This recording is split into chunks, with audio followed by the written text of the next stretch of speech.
ಗಿಲ್ಲಿ ವಿರುದ್ಧ ತಿರುಗಿ ಬಿದ್ದ ರಕ್ಷಿತಾ ಶೆಟ್ಟಿ, ಈಗ ಬದಲಾಯ್ತು ಬಿಗ್ ಬಾಸ್ ಆಟ. ನಿಮ್ಮನ್ನು ಹೇಗೆ ನಂಬೋದು? ಗಿಲ್ಲಿ ವಿರುದ್ಧವೇ ರೊಚ್ಚಿಗೆದ್ದ ವಂಶದ ಕುಡಿ ರಕ್ಷಿತಾ. ಇಷ್ಟು ದಿನಗಳ ಕಾಲ ಗಿಲ್ಲಿ ನಟ ಮತ್ತು ರಕ್ಷಿತಾ ಶೆಟ್ಟಿ ಅವರು ಆಪ್ತರಾಗಿದ್ದರು. ರಕ್ಷಿತಾ ಅವರನ್ನು ನಮ್ಮ ವಂಶದ ಕುಡಿ ಎಂದು ಗಿಲ್ಲಿ ನಟ ಹೇಳಿದ್ದರು. ಆದರೆ ಬಿಗ್ ಬಾಸ್ ಮನೆಯಲ್ಲಿ ಇಂಥ ಸಂಬಂಧಗಳೆಲ್ಲ ವರ್ಕೌಟ್ ಆಗಲ್ಲ. ದಿನ ಕಳೆದಂತೆಲ್ಲ ಸ್ಪರ್ಧಿಗಳ ಸ್ನೇಹ ಸಂಬಂಧ ಬದಲಾಗುತ್ತದೆ. ಈಗ ಗಿಲ್ಲಿ ವಿರುದ್ಧವೇ ರಕ್ಷಿತಾ ಶೆಟ್ಟಿ ತಿರುಗಿ ಬಿದ್ದಿದ್ದಾರೆ. ವಿವಿಧ ಕಾರಣಗಳನ್ನು ನೀಡಿ ಗಿಲ್ಲಿ ಅವರನ್ನು ನಾಮಿನೇಟ್ ಮಾಡಲಾಗುತ್ತಿದೆ. ಗಿಲ್ಲಿ ಅವರ ನಡೆನುಡಿಯನ್ನು ಕೆಲವು ಸ್ಪರ್ಧಿಗಳು ವಿರೋಧಿಸುತ್ತಿದ್ದಾರೆ. ಗಿಲ್ಲಿ ಸ್ಟ್ರಾಂಗ್ ಸ್ಪರ್ಧಿ ಎಂಬುದು ಎಲ್ಲರಿಗೂ ಗೊತ್ತು. ಪ್ರೇಕ್ಷಕರಲ್ಲಿಯೂ ಈ ಅಭಿಪ್ರಾಯ ಇದೆ. ಗಿಲ್ಲಿಯೇ ಕಪ್ ಗೆಲ್ಲುವುದು ಎಂದು ವೀಕ್ಷಕರು ಕಮೆಂಟ್ ಮಾಡುತ್ತಿದ್ದಾರೆ. ನವೆಂಬರ್ 24ರ ಎಪಿಸೋಡ್ ಪ್ರೋಮೋವನ್ನು ಕಲರ್ಸ್ ಕನ್ನಡ ವಾಹಿನಿ ಹಂಚಿಕೊಂಡಿದೆ. ಗಿಲ್ಲಿ ನಟ್ ಅವರನ್ನು ಯಾರೆಲ್ಲ ನಾಮಿನೇಟ್ ಮಾಡಿದ್ದಾರೆ ಎಂಬುದನ್ನು ತಿಳಿಯಲು ಪೂರ್ತಿ ಸಂಚಿಕೆ ನೋಡಬೇಕು. ಬಿಗ್ ಬಾಸ್ ಮನೆಯಲ್ಲಿ ವಾರದ ನಾಮಿನೇಷನ್ ಪ್ರಕ್ರಿಯೆ ಜೋರಾಗಿದೆ. ಪ್ರಬಲವಾದ ಕಾರಣಗಳನ್ನು ನೀಡುತ್ತಾ ಸ್ಪರ್ಧಿಗಳು ನಾಮಿನೇಟ್ ಮಾಡಿದ್ದಾರೆ.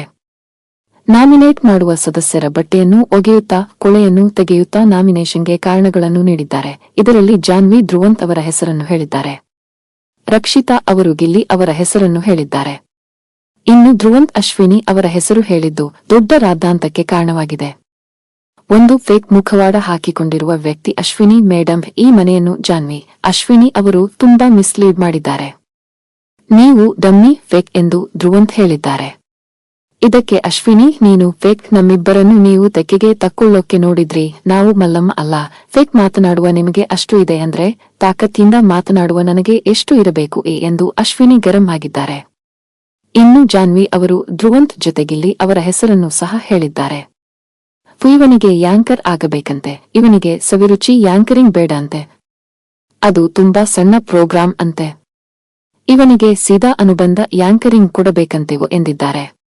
ಇನ್ನು ಇಷ್ಟು ದಿನ ಗಿಲ್ಲಿ ಜೊತೆಯೇ ಇದ್ದ ರಕ್ಷಿತಾ ನಾಮಿನೇಟ್ ವಿಚಾರದಲ್ಲಿ ಗಿಲ್ಲಿ ವಿರುದ್ಧವೇ ತಿರುಗಿ ಬಿದ್ದಿದ್ದಾರೆ. ಬಿಗ್ ಬಾಸ್ ಮನೆಯಲ್ಲಿ ಕೆಲಸ ಮಾಡಿಯೇ ಬಂದಿದ್ದೀವಿ. ಯೂಟ್ಯೂಬ್ ಬಗ್ಗೆ ಅಶ್ವಿನಿ ಮ್ಯಾಮ್ ಹೇಳುವಾಗ ನೀವೇ ಹೇಳಿದ್ರಿ ಯಾರ ಕೆಲಸವೂ ದೊಡ್ಡ ಚಿಕ್ಕದು ಅಲ್ಲ ಅಂತ. ನೀವು ಪ್ರೊಫೆಷನ್ ಬಗ್ಗೆ ಹಾಗೆ ಹೇಳಿದ್ರಿ ಅಂದ ಮೇಲೆ ನಿಮ್ಮನ್ನು ಹೇಗೆ ನಂಬೋದು ಎಂದು ರಕ್ಷಿತಾ ಹೇಳಿದ್ದಾರೆ.